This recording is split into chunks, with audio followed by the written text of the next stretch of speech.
Minneapolis City. To post goals! What about that? What about that? The People's Pitch Podcast, brought to you by Summit Brewing Company.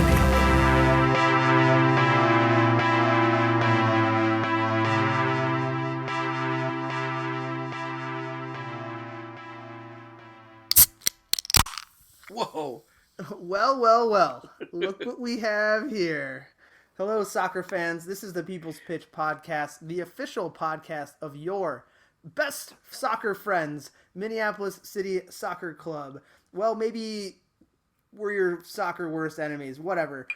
We are pleased to tickle your ears this week. I am your gracious host, John. Joined alongside me, as always, is my FIFA co-op life partner, the Nathan Morales. Nate, I feel so odd not talking with you every day like we do in the summer. What's going on, man? Oh man, it's been a weird week. I gotta say, you opening the can directly into the microphone was a jarring beginning to the show, but it's been a while. It's good to be back. You're right, man. It's like our lives have changed over the last 2 months with the end of the season and us being super busy at work. We just G-chat constantly, but this is good to say hello. I know. I love hearing your voice. So just when you thought we were going to be able to talk about the U.S. Open Cup victory against some team that has a bunch of different names out of Kansas City, fate has stepped in and gifted us with an automatic W. So instead, tonight we talk about the game that could have been and so much more. We won. Well, sort of. We won, I guess. We will cover all things USOC related, and I'm sure the committee will be more than happy to hear what I have to say. Next up for us, we have the Aurora Borealis of the former PLA in the next round of the U.S. Open Cup, and we have a player in house. We talked a little soccer talk with City's blonde bomber, the Prince of Stillwater. You know him as Charlie. I call him Chuck, but Charlie Adams is here, folks, and he's a great interview. So definitely a good show for us to get back on the airwaves with. But before we start talking about general soccer, talk about us. Nate, FIFA 18 hits stores this week. FIFA Friday. FIFA Friday. We both played the beta quite a bit, and you have early access to. You paid for the early access for the game. So let's just talk about this year's version of our favorite game. We covered 2017 pretty extensively last year, and I got some feedback that it was just a little bit too much. So Impossible. I know, right? Freaking nerds. Just listen to us talk about FIFA. Damn it. But I figured this year we'll listen to the feedback because we take criticism well. That maybe we each mention one thing about a few different categories, and then kind of get a special report that you'll provide on this year's The Journey. How's that sound? Yeah, that's good. Okay, so let's dive in with gameplay, Nate. What are your overall thoughts of the gameplay? So it's super smooth, but it definitely feels slower. I think in the past few years, FIFA has been moving away from like this idea that this gameplay of sprinting constantly. So this year there's a lot of, I don't know, it feels slower. Even sprinting, you feel like you're going slow. But somehow the runs are better. So like through passes are way deadlier, and shots can come in a split second, and they can just scream. Or counters, they can happen faster than ever. So there's definitely like the pace changes quicker, but that comes at the cost of overall it's a slower game. It's interesting you talk about passing. So some of you know I've been blessed with testing access to the game for like 6 years now. And I must say that every year in my feedback, I talk about passing. And I'm sorry to say, friends, this is not the year where they totally nail it. No. Although you talked about the through passes, when you can connect them, they are deadlier. But they've made adjustments to like long throw-ins, and crossing has taken a giant step forward. As a major element in the game. But the most important element in my eyes is passing, and it's just not good. And like it pisses me off every single time you point in the right direction, you hold the button down for as long as you want, and the ball goes to a totally different guy. And it's just the advances they took in this game to get to where it is today from 1994 when it was just like this weird, like 16-bit soccer game have been immense. But they can't figure out goddamn passing. Like I cannot say it enough. Yeah. Passing. I won't talk about it anymore so I don't piss off the fans that don't want to hear about this, but god damn it. FIFA, fix it. Especially for a guy like you that loves to pass. And I talk about this in a sec, but we're moving on to graphics, right? I like the graphics this year. For me, it's the little things. Like FIFA has been coming correct with the graphic design over the last couple of years. I think it probably lined up with Barclays dropping from the Premier League because those blocks of color that came to the Premier League design, FIFA seemed to latch onto and really enjoy. So I really love the menus. I love the color scheme, everything. But the in-game graphics, the gameplay graphics are way more realistic. But to me, they can lead to some washed-out colors if the sun is right, if the lighting is right. Like, for instance, I played it as a team with a white away kit against one with a yellow home kit, and it was hard to tell the players apart. Like, the yellow gets washed out in certain sunlight, and suddenly I was confused and I lost. Are you sure that's why you lost? Yes. We'll stick with that. I think you hit it on the nail, Nate. The players look so freaking real, and what seems to be this year's major upgrade is what they call real time player movements. Yeah, which might be why I feel the game feels slower because they had to program all that stuff in, and you need to be able to see that stuff. Right. So they made what that must have been a cattle call to like 20 and 30 something millionaires across the globe to turn up into Toronto where the headquarters are and get hooked up to those weird like ball thingies and electrodes. And like I said, they call it real player motion technology, and it's really cool. So basically, what it is what it sounds like. The world's stars now look like they do on television, but they've also captured their mannerisms of your favorite players. So when like Messi gets the ball on his favorite left foot and looks to kind of go hunting towards goal, it feels real life. Like this tiny little wizard that you see on TV is also the tiny little wizard with the ball when you get it in the game, and it truly adds like a real life element to the artificial intelligence, I think. Yeah, definitely. So controls. Well, we talked about passing a little bit. You're not a fan of the passing, but overall the controls are sweet. I think they're incredibly responsive, but it's really punishing if you make a mistake. And I say that the game seems to be encouraging you to do certain things more by punishing you if you do them incorrectly. So they're looking for more over-the-top passes, which is your favorite, I know, instead of the tiki-taki passing that you like. And some of that might be why they never fix the passing. Some of it just might be because they can't. They went to... Anyway, so the game feels like over-the-top passing works better. I think slide tackles, they're encouraging you to slide tackle a little more, take more risks, because the stand tackling is slower and has more of a tendency to miss than it did last year. That's just to name a couple. Yeah, I think we're pretty aligned here. What they call them are team styles. So like gone are the generic times of just like generic playing styles for all teams where you just pick a formation and maybe you're like attacking or ultra attacking.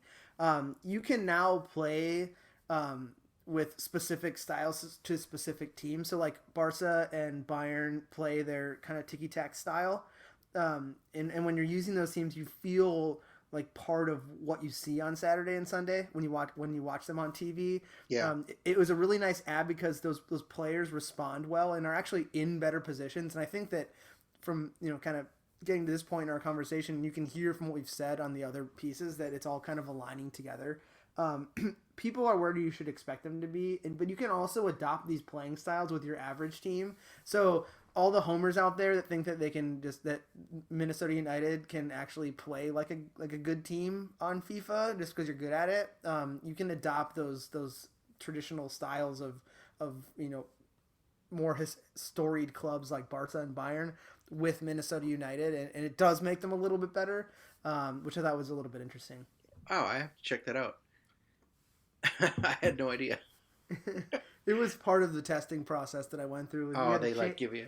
Yeah, you had to change you had to change a style of play with the lesser team. So I believe I was the Canaries, and I adopted the short passing style. So it's interesting. It really is. You can tell the differences when you change the styles, because like I said, the players are where they should be, and it feels more real life with the style that you want to play versus just having, a couple of good players here, a couple of good players there, and lumping the ball forward and whatnot. So you can really customize your play in the menus, which is nice. Nice. So favorite feature, man, after everything we've gotten to play, you've been playing for a while. I've been playing for a couple days. I am a career mode guy, and I really like this new contract negotiation ability. Like, you can delegate if you just want to, like, try to sign a free agent, or if you're trying to sign someone after you've paid for their transfer. You can delegate your assistant to offer a salary within the range, so you don't have to keep, like, going back and forth with the dude and, like, bitching over, It's so much better. $500,000 here or there. It's just so easy to take care of. But I am worried about the face-to-face negotiation feature for now, because it can get real detailed with release clauses. So you get to, like, customize the signing bonus, and they seem to care about that. Goal scoring bonuses, like, their agents feel like real people, and I do not have the knowledge of soccer contracts enough to, like, a soccer law degree. Yeah, like, I cannot fuck with that right now. So I probably been getting fleeced for every negotiation, but once I get the hang of it, I feel like it would be really cool.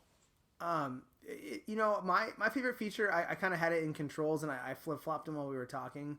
I really like how the off the ball and out of play player movement has improved, and you kind of mentioned it a little bit as well. Like, although the passing sucks a fat one again, the players are indeed, like, ready for passes and, like, in the right positions. It's the AI that's failing there, but, like, when you look, in some games in the past, you get the ball and you, like, try to, everything's happening so fast. You're trying to figure out who to pass the ball to, or where you want to pass it to. Now, if you know where you want to pass it to, 9 times out of 10 there's a guy already there or making a run, and so it's just gotten better, and it makes it feel a little more lifelike. And I think that's also why it's slowed down, because it's really encouraging you to, like, build up, like, real soccer, as opposed to just, like, constantly hammering down sprint and going fast. It's challenging you to actually play soccer through a video game. Exactly.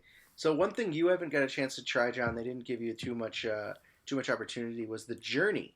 And, like, you love the journey, and I do not. I'm not really. That's not my style. I do. That's I love not it. Why I play this game. I love the campaign atmosphere of it. Yeah. So you were excited to hear about this, but luckily, my stepson Olin loves the journey. Like, he played through the journey in 17 so many times. So he has been playing it all day, or at least since he got home from school. He skipped school today. I've got his report. He loves it. He thinks the story is so much better. He loves the videos, he calls them. So, like, all the cutscenes are just riveting to him. And he says he's pumped about it because there's not as much playing necessary. That, like, there's a greater focus on what's going on in Alex Hunter's life, which is if that's why you're playing the journey, that's cool. Like, I'm not really that interested in the videos, so I just play, like, games. Right. That's why I'm in the career mode, because I can just play the games. Right. And there's also really cool customization options, so you can change his haircut and stuff like that. You can choose to I won't spoil anything, but he's loving it so far, and it looks really cool. Yeah, I mean, I like the journey because for years, all I've played is FIFA.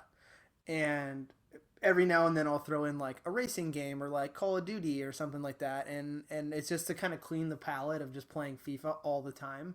And when they added the journey to it, it was like that campaign type mod that I really liked about other games that I play outside of sports games. And then you saw it happen with MLB The Show on PlayStation with their kind of player focused career mode, and then NBA 2K picked it up, and then FIFA did last year. And I just thought it was a really cool way to kind of sprinkle in a little bit of a story to what is just a traditional, just peer-to-peer sports game. So yeah. I'm interested in diving into that, and probably won't be the first thing I touch, but it'll be a close second. So anyway, FIFA 18, get it. Yeah, segment over. Sorry, haters. Yeah, segment over. All right. The next segment 3, I believe, according to our rundown here.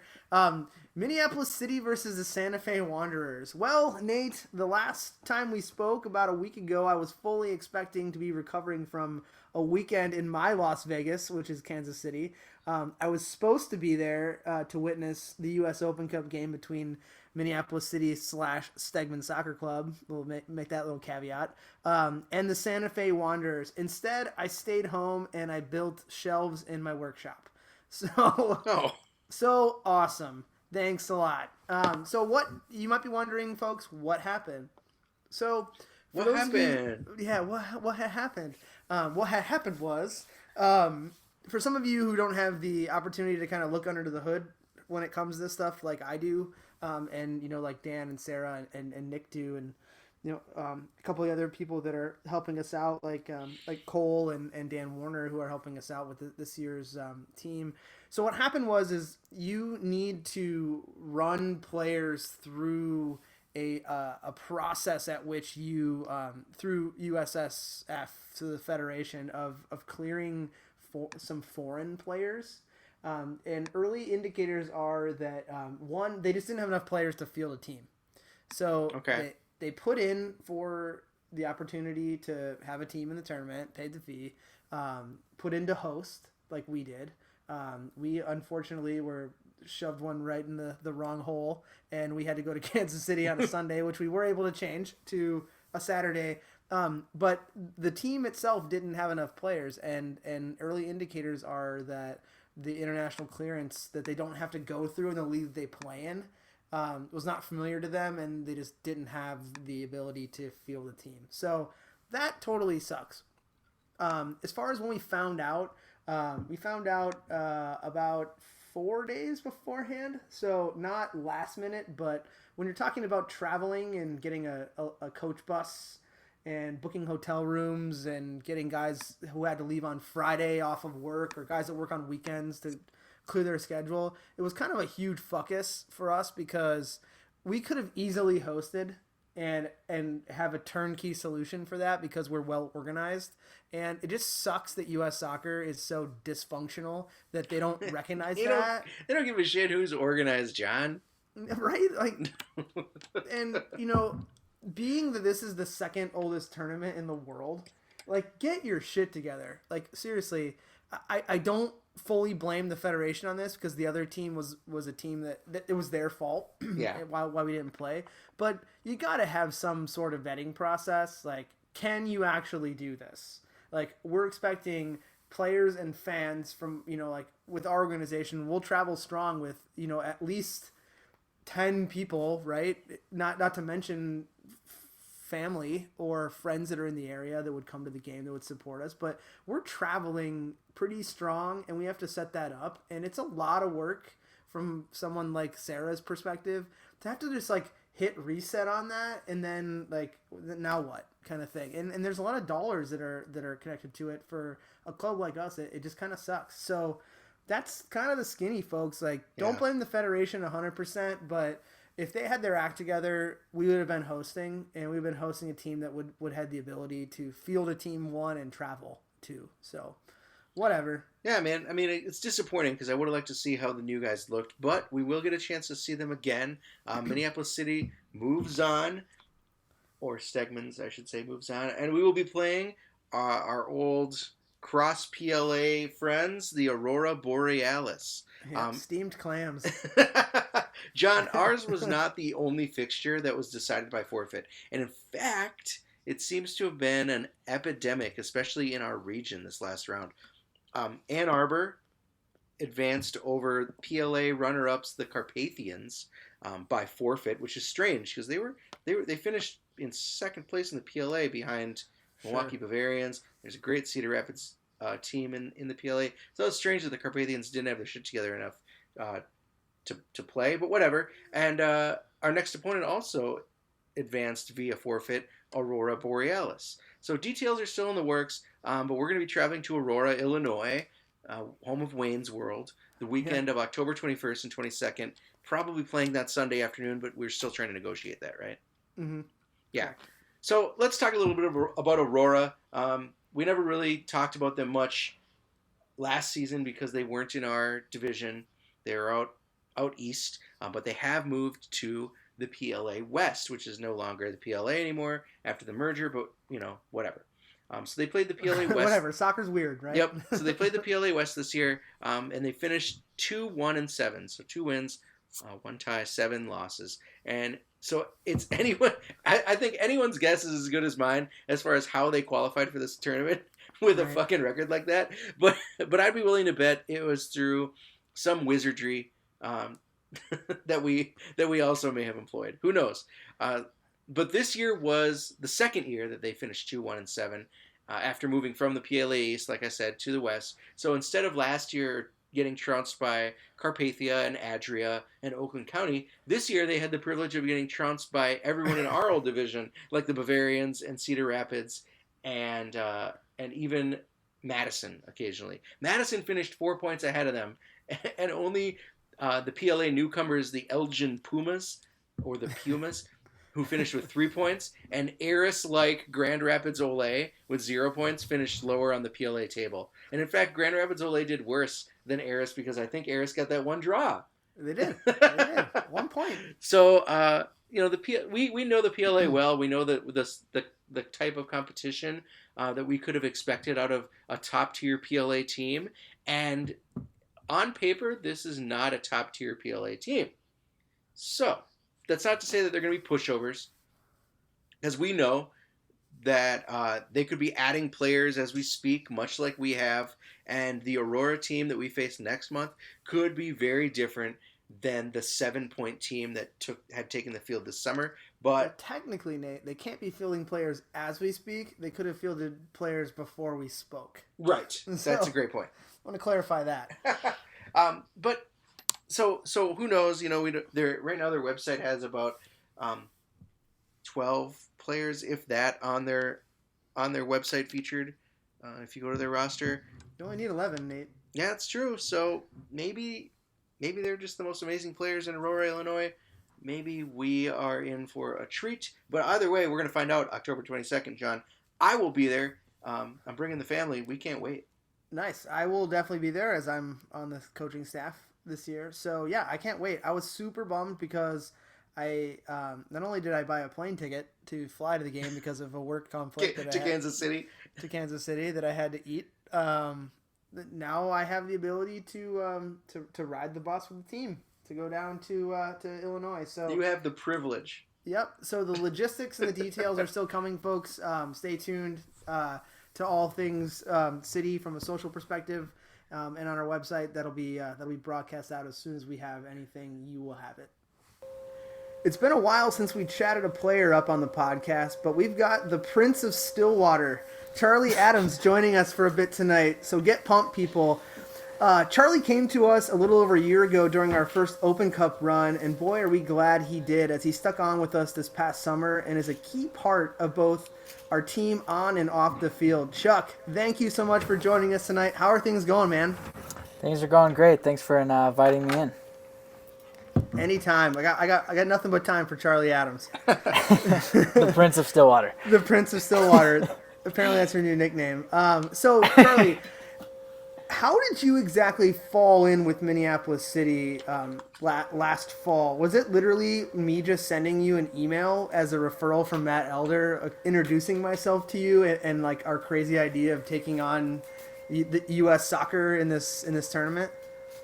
I mean, yeah, I was playing with the Minnesota United Reserves, and I was playing with Abai and Miles, and it kind of just ended abruptly with the transition from the NASL to the MLS, and the reserves were ending, and then Abai was telling me he was joining the team, and then all of a sudden I had an email from you, and I obviously, anything to do with soccer, I'm going to join, so excited to be a part of it all. The rest is history, right? Exactly.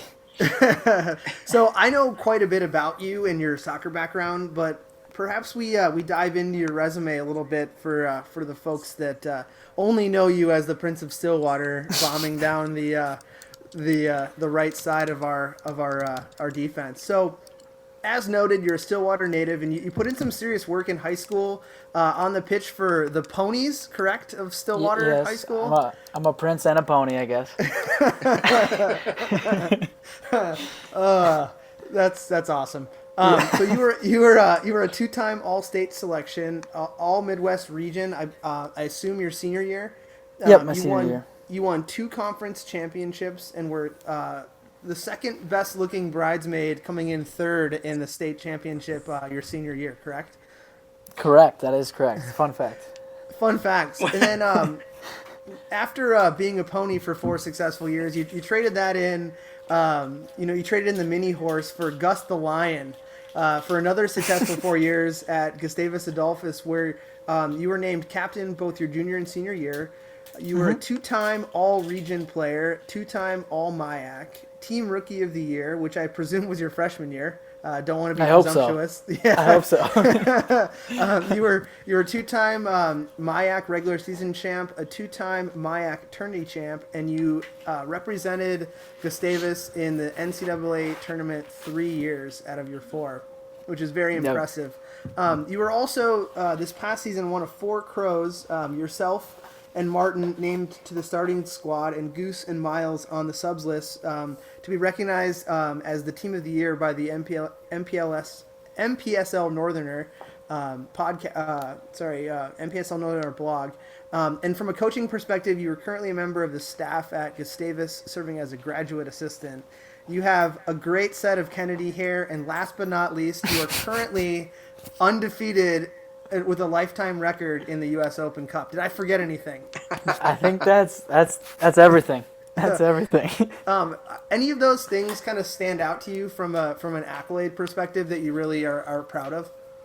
I mean, I don't know. I've kind of just progressed throughout my college soccer career and I guess high school career, just trying to climb the ladder as best as I can and take all my coach's advice, one step at a time. So I'm just excited to be, on Minneapolis City, still playing and still getting recognized, and excited to come back for another summer and hopefully get some better results and be in the top 2 and keep progressing up that ladder. Awesome. Before I let Nate take over for a bit and ask you a few questions, tell us a bit about your college selection. What made you choose Gustavus? And before you answer that, I do want to note that for those of you who are listening that don't have extensive MIAC knowledge, Gus the Lion has had a very long history of being one of the best programs in Division III, correct? Correct. We're actually it's our 50th year, so it's nice to be back and be the graduate assistant and a part of that. So we also we have the current most MIAC league championships and then MIAC tournament wins. So it does have a nice illustrious career and being in the MIAC, and I'm proud to be a part of that as an alum and now help coaching out. Nice. Do you live down there then, or do you? I live in Mankato right now, okay. so I commute and try to make it to every training that I can, and then I can be a part of. That's cool. So Charlie, a little bird told me, who may or may not have been your dad, that you lived and played in England for a little bit. Yeah, so my dad's job took us over to England, and I forgot what years, but I was there when I was 8th, 9th, and 10th grade, and so I hooked up with a couple teams there, Epsom Eagles and Walton Casuals, and did my best to be a part of some, Premier Elite and Premier League. It's like their level right below Academy, and contribute and learn the game of soccer over in where I was birthed. So the Casuals. That's a great name for a soccer team. It's just pretty casual. Just hang at the bodega all day and then go play some soccer. Just want to play a little soccer throughout just the a little day. soccer casually, on a Sunday. So what was that experience like? What kind of adjustments did you have to make when you're all of a sudden you're in a very serious soccer environment, even for a team called the Casuals, and how did that prepare you for the opposition that you face this year, like Duluth in particular?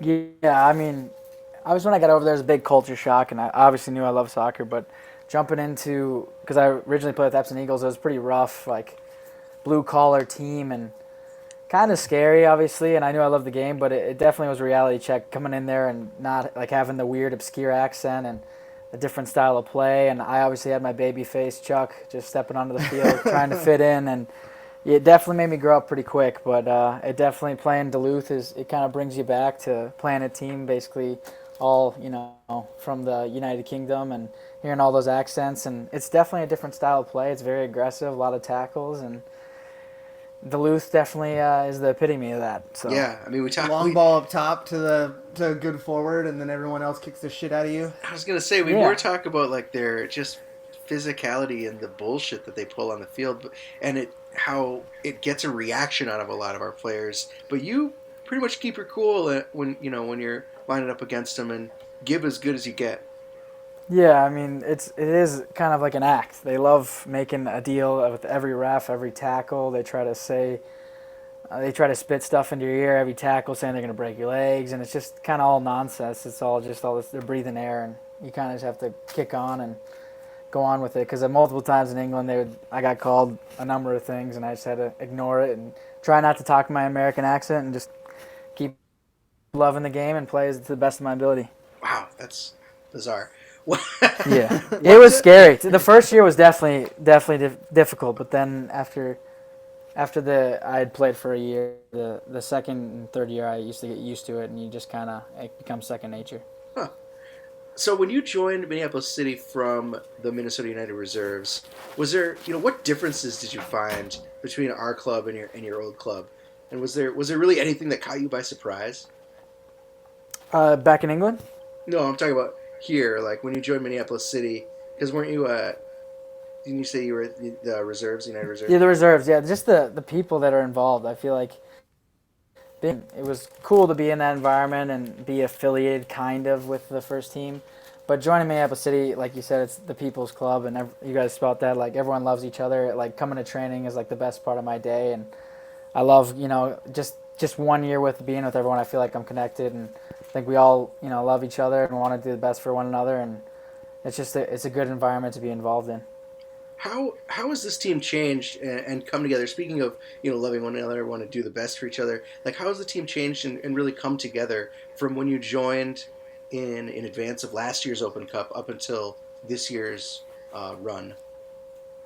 I feel like just the different tests we faced in that PSL this year. I mean, just going away and battling and trying to get results. I mean, some of those results when we went up all the way to Moorhead and bringing like 13, 14 guys to Sioux Falls. I mean, everyone had to play their best and play within themselves to get a result. And when we did get a couple of those results, obviously everyone was pleased with one another, and I feel like we came together more as a unit. And I don't know, it's just fun being with each other now. That's awesome. So now you're kind of one of the old guard, and you've got 5 or 6 new guys joining the team. Tell us, what are your impressions of some of these guys? No, there's definitely a lot more talent at it. I mean, Baron Needham was the first one, and he's got tons of speed. I mean, it is fun to watch him go after a through ball. Ultra talented, and I think he'll be obviously a good asset. Whenever he plays or if he starts, he's a great player. We added Zach Brown, who I played with in college, and just a phenomenal athlete. We called him a centaur, massive legs, scored clutch goals. Just a big player, MIAC Player of the Year. I mean, he's got all the accolades that you'd want in a player. I mean, all the guys that have just joined, it's just fun. When all the young guys come, we kind of just see what's around the area and piece together a team. And once you get to this age, and you just kind of value every moment you can play at the next level.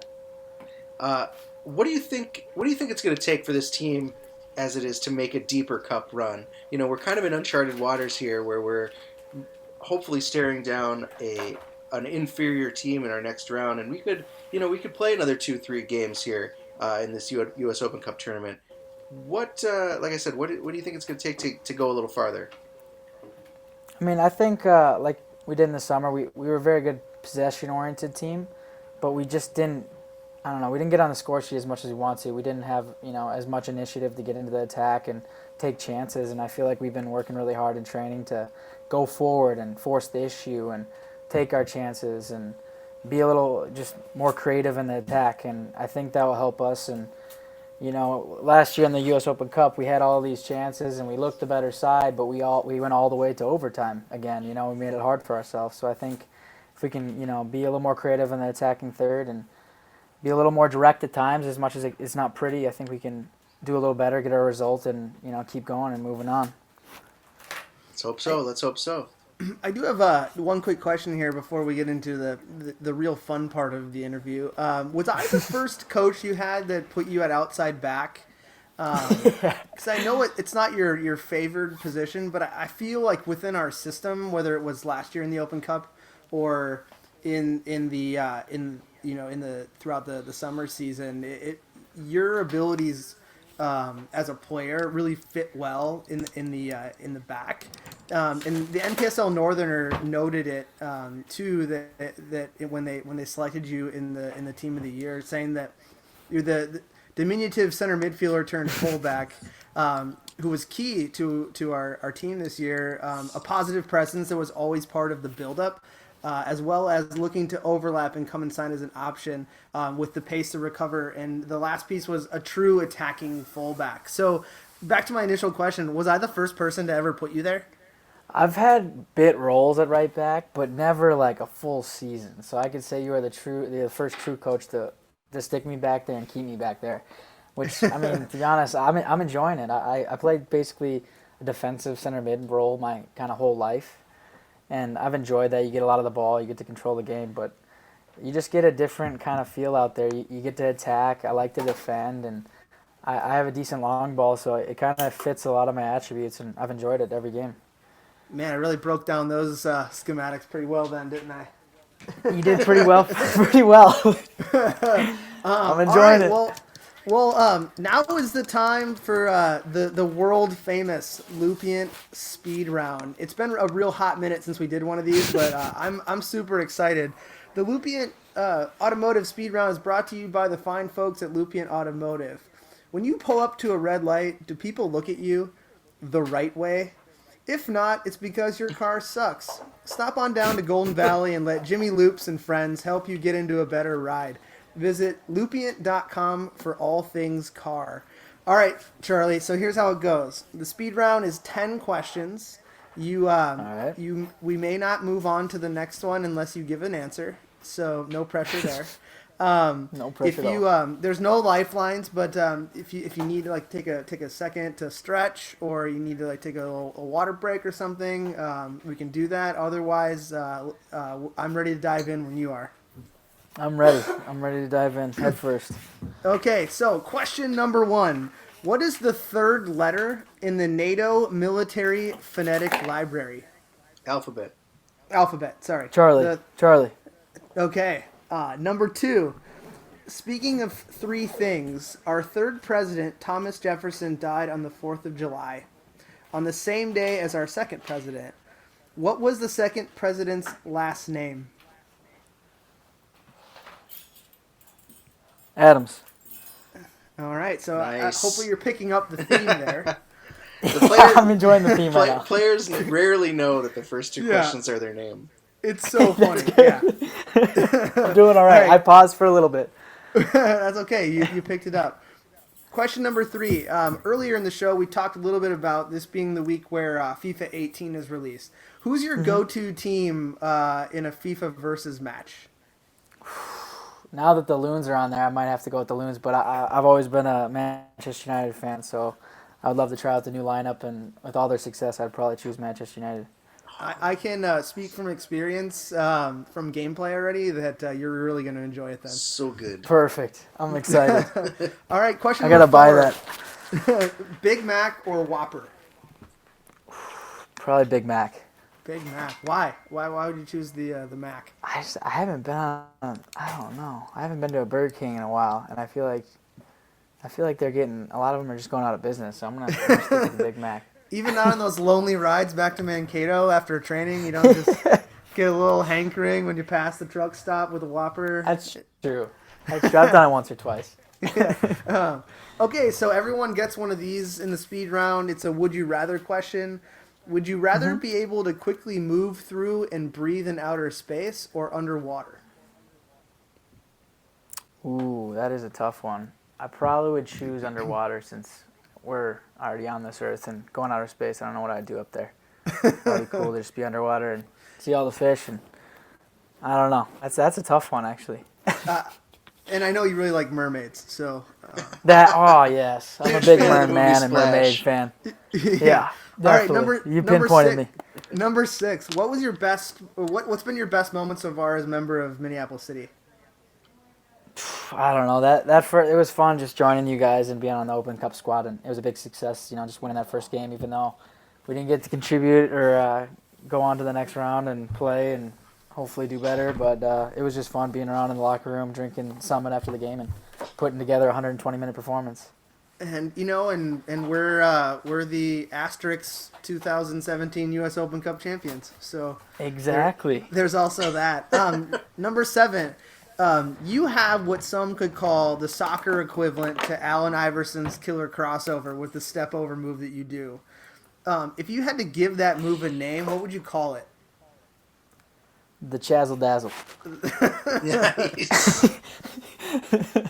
I feel like you've already thought through that before. That might have been pre-planned. I don't know. I just hope that when you go by a guy after beating them on a step over, you just yell Chazzle Dazzle as you go by them. I might have to add that to my repertoire. That might be a training ground maneuver. I might have to bring that next practice. I've asked this question to a few guys, but if you were stranded on an island, what condiment would you want to have with you for the rest of your life? That is really tough. I guess just standard ketchup. Just standard cat soup. All right. Standard cat soup. I mean, what doesn't go well with ketchup? The best answer was when we had Doug on, and he immediately, before I even finished the question, said sweet relish. Oh, and it was just both of us just barfed. Like what? Like if you're on a desert island, you're like a hot jar of sweet relish. Oh, that's if you're disgusting. on a desert island and you're stranded, you're eating like coconuts and fish. So sweet relish. All right. I love how I didn't even pause. Like that was a natural response. It was. So number 9. What was the first soccer game you remember either watching in person or maybe on watching on television? Ooh, I think that's why I'm a Manchester United fan. I think I watched a Manchester United game. Couldn't even tell you who was on the field, but I was just so excited to be watching some professional soccer, and it's not the MLS. I thought back in the day, I obviously didn't have high regard for the MLS, and I just thought the English was the starter of soccer, so I loved it. And it was nice when I lived over in England. I had season tickets to Fulham, so I got to enjoy a lot of live matches. So a lot of those are near and dear to the heart. So Clint Dempsey might have been finishing up his career there. Yes, he did. Or when you had tickets. Mm-hmm. Yep, he was. I got to go to the Juventus game where he chipped the Gigi Buffon. Where he said it was a cross and clearly. Yeah, it was a cross chip. Yeah. I don't know. Everyone erupted like it was meant to be. Yeah. Well, hey, no chance is a bad chance. Exactly. All right, so we are coming to an end here. Number 10. This is the first for the speed round, but we're going to go ahead and flip the script a bit. So Nate and I will take a guess. Give us 2 truths and 1 lie. Oh, yeah. Okay. All right. I got to be clever about this. I mean, you could just be casual about it. Okay, so I guess I could be casual about it. I was born in Colorado. I have a sister, and my middle name is David. Okay, I'm going to let Nate go first. Oh, man. All right. So, I think... No way did your parents name you 3 totally normal things. Charles, David, Adams, like 3 super common, basically first names. No way. It's a very presidential name. Your middle name is not David. It is. It actually. Oh no! You narrowed it down for John. No! You were not born in Colorado. I was born in Colorado, so you guys both. You don't have do you have any siblings? I have 1 brother. Damn it! I thought I really had it there. All right, Charlie, you made it, man. Thank you so much for joining us tonight. We really appreciate you stopping by, and I think I speak for the fans and your teammates. So we really look forward to you being a Crow for many years to come. I'm loving it, and it was fun to be on, and I would love to be on again if you guys want to do this again. Oh, absolutely. Awesome. We'll give you a different Looping Automotive speed round next time. Exactly, and I'd love to be drinking some Summit, so if we could figure that out. We'll work it out. We know the people to make that happen. All right, Charlie, thanks a lot, man. Thank you, guys. So, Nate, before we sign off, I'd like to make a quick plug.